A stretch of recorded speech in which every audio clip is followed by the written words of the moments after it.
12 million dollars کی ادائیگی کی گئی۔ تو انہوں نے الزام لگایا ہے کہ یہ جو سوئس کمپنیوں کو ہائر کیا گیا تھا بے نظیر بھٹو کی حکومت کے دوران 1994 میں، ان سے 12 ملین ڈالرز کی جو تھی رشوت لے کر مبینہ طور پر ان کو ہائر کیا گیا تھا پیپلز پارٹی کی حکومت کی جانب سے۔ مزید انہوں نے لکھا کہ ایس جی ایس پر الزام ہے کہ اس نے دنیا بھر میں دیگر انسپیکشن ٹھیکوں کے لیے بھی رشوت دی تھی، یعنی کہ جن کمپنیوں کو زرداری صاحب نے ہائر کیا تھا رشوت لے کر مبینہ طور پر، ان پر دنیا میں دیگر ممالک میں بھی، دنیا کے دیگر ممالک میں بھی جو ہے رشوت دے کر ٹھیکے لینے کا الزام ہے۔ اب یہ جو ایس جی ایس اور کوٹیکنا کے کیسز ہیں جن میں ان انسپیکشن کمپنیوں کو ہائر کیا گیا تھا، سوئس جو کمپنیاں تھیں، یہ جو تھے ان کے جو کیسز تھے یہ سوئس عدالتوں کے اندر بھی چلے تھے اور پاکستانی عدالتوں کے اندر بھی چلے تھے۔ یہ جو کچھ انہوں نے لکھا ہے ریمنڈ بیکر صاحب نے، وہ میں نے آپ کو پڑھ کے سنا دیا۔ مزید ان کیسز سے متعلق تھوڑا سا میں آپ کو بتا رہا ہوں۔ نون لیگ کا جو دور حکومت تھا 1997 میں، جو ان کی حکومت آئی تھی بھاری مینڈیٹ کے ساتھ، بھاری اکثریت سے، 1999 میں جو مشرف کی جو تھی فوجی بغاوت کے نتیجے میں ختم ہوئی تھی، اس دوران ان کیسز کو بہت ہی جو تھا بھرپور انداز سے پرسو کیا گیا تھا، شواہد اکٹھے کیے گئے تھے اور سوئس عدالتوں کے اندر بھی ان کیسز کو چلانے کے لیے درخواستیں کی گئی تھیں۔ اسی حوالے سے جو تھا 2003 کے اندر 5 اگست 2003 ایگزیکٹ ڈیٹ ہے، سوئس جو جج تھے وہاں کے، انہوں نے شواہد اکٹھے کر کے بے نظیر بھٹو اور آصف علی زرداری کو سزا یافتہ قرار دیا تھا ان کیسز کے اندر، اور ان کے خلاف منی لانڈرنگ اور کرپشن جو تھی، سوئس کمپنیوں سے مبینہ جو تھی، جو انہوں نے پیسہ لیا تھا آف شور کمپنیوں میں رشوت کی شکل میں، وہ ثابت ہو گیا تھا اور ان کو سزائیں ہوئی تھی۔ بعد میں اس کے خلاف اپیل کی تھی بے نظیر بھٹو صاحبہ نے، ٹرائل ابھی چل رہا تھا کہ این آر او ہو گیا، 2007 میں ڈیل ہو گئی اور مشرف حکومت نے خط لکھ کر ان کیسز کو جو تھا سوئس عدالتوں کے اندر بند کروا دیا تھا، حالانکہ وہاں پر شواہد کے پورے پلندے موجود تھے اس خاندان کے خلاف۔ اور بعد میں جب 2008 کے الیکشن ہوئے تو زرداری صاحب جو تھے انہیں اقتدار مل گیا۔ اس کے بعد 2009 میں سپریم کورٹ آف پاکستان نے اس این آر او کو کالعدم قرار دے دیا، جس کے تحت سوئس کیسز اور دیگر ہزاروں کیسز بند ہوئے تھے، بالخصوص زرداری خاندان اور دیگر جتنے بھی کرمنل افراد تھے، کرپٹ افراد تھے، ان کے خلاف۔ تو بعد میں وہ خط والا معاملہ چلتا رہا۔ یوسف رضا گیلانی صاحب جو تھے وزیر اعظم، انہوں نے اپنی جو تھی وزارت عظمیٰ قربان کر دی، مگر خط لکھنے سے انہوں نے انکار کیا۔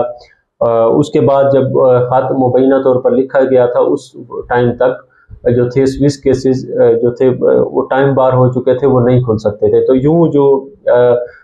سوئس عدالتوں سے انہیں سزائیں ہوئی تھی اور مزید ان کے لیے مشکلات پیدا ہو سکتی تھی۔ جو کالا دھن تھا وہاں پر زرداری صاحب کا جو موجود تھا، یہ 1994 کے اندر جو ان ٹھیکوں کے ایوز بنایا گیا تھا رشوت کی شکل میں، 12 ملین ڈالرز کی جو ادائیگی کی بات کی ہے ریمنڈ بیکر صاحب نے، یہ والی جو رقم تھی اور دیگر جتنی بھی رقم تھی، بعد میں مزید تحقیقات میں اور بھی کافی چیزیں سامنے آئی تھی، وہ ساری جو مال تھا وہ حکومت پاکستان جو تھی اس سے محروم ہو گئی تھی۔ یہ سوئس عدالتوں کے اندر یہ جو کیسز ہیں ان کمپنیوں کے، اس سے متعلق میں نے بتایا۔ اس کے علاوہ پاکستان میں بھی یہ کیسز چلے تھے۔ پاکستان میں کیا ہوا تھا وہ بھی ہمیں پتہ ہے۔ 15 اپریل 1999 کو جسٹس ملک قیوم کی سربراہی میں احتساب بینچ تھا لاہور ہائی کورٹ نے، لاہور ہائی کورٹ کا، اس نے سزائیں دی تھی بے نظیر بھٹو کو اور آصف علی زرداری کو۔ اور یہ سزائیں کیسے دی تھی؟ وہ فون کالز جو ہیں مبینہ، وہ جس میں احکامات دیتے ہوئے پائے گئے تھے سیف الرحمان صاحب اور شہباز شریف صاحب، جس کی ابھی بھی آڈیوز موجود ہیں نیٹ کے اوپر، آپ کو مل جائے گی۔ اس بنا پر یہ سارا جو معاملہ تھا، یہ انصاف کا یا ٹرائل کا جو پروسیس تھا وہ متنازع ہو گیا تھا۔ یہ ٹرانسکرپٹ آئے تھے، چیزیں آئی تھی، اور 2001 کے اندر پیپلز پارٹی نے ان ساری چیزوں کو دائر کر دیا تھا سپریم کورٹ آف پاکستان میں، اور سپریم کورٹ آف پاکستان نے یہ قرار دیا تھا کہ سوئس کیسز میں جو ملک قیوم صاحب نے کے بینچ نے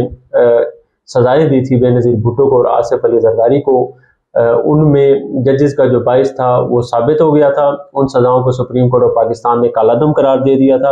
اور کیسز کے دوبارہ ٹرائل کا حکم دے دیا تھا۔ لیکن بعد میں کیا ٹرائل ہونا تھا؟ وہی این آر او ہوا۔ این آر او کے بعد زرداری صاحب کی حکومت آ گئی۔ جب زرداری صاحب کی حکومت آئی اور کیسز ابھی چل رہے تھے، این آر او کالعدم ہو چکا تھا، نیب کے اندر کیسز جو تھے ان کی تفتیش ہو رہی تھی، تو یہ پتہ چلا کہ ان کیسز کا جو ہے ریکارڈ گم ہو چکا ہے، چونکہ ان کی حکومت تھی، اپنے لوگ مبینہ طور پر لگائے گئے تھے نیب کے اندر، دیگر اداروں کے اندر، تو کیسز کا ریکارڈ ہی نہیں رہا، فوٹو کاپیز کے اوپر یہ کیس نہیں چلے، اور بعد میں پاکستانی عدالتوں کے اندر بھی یہ جو کیسز تھے بند ہو گئے، اور جو تھے زرداری صاحب بری ہو گئے ان سب معاملات کے اندر۔ تو یوں یہ جو ٹھوس قسم کے کیسز تھے اور سولڈ قسم کے شواہد موجود تھے، سوئس عدالتوں کے اندر بھی موجود تھے، وہاں پر بھی سب کچھ جو تھا ان سے متعلق پلندوں کے پلندے موجود تھے، ان کیسز سے متعلق رشوت اور یہ چیزیں سوئس عدالت میں بھی ثابت ہو چکی تھی، سزا یافتہ بھی وہاں پر ہو چکے تھے، لیکن جو فوجی حکومت تھی اس کا جو NRO تھا، اس نے ملک کی جو مبینہ طور پر لوٹی گئی دولت تھی اس سے پاکستان کو محروم کیا۔ سوئس عدالتوں میں بھی یہ کیسز بند ہوئے، جس کی تفصیل میں نے آپ کو بتا دیا، اور پاکستانی عدالتوں میں بھی یہ کیسز جو تھے زرداری صاحب کی اپنی حکومت کی مہربانیوں سے، ریکارڈ جو تھا وہ گم ہونے سے یہ کیسز جو تھے بند ہو گئے تھے۔ تو ریمنڈ بیکر صاحب نے ان کیسز سے متعلق جو کچھ لکھا ہے کیپٹلزم ایکیلیس ہیل میں، وہ بھی میں نے آپ کو بتا دیا ہے، اور بعد میں ان کیسز کا جو انجام ہوا تھا، جو کروڑوں مالیت کی رشوت لی گئی تھی سوئس کمپنیوں کو ٹھیکے دینے کے عوض، اس کا جو انجام ہوا وہ بھی میں نے آپ کو بتا دیا ہے۔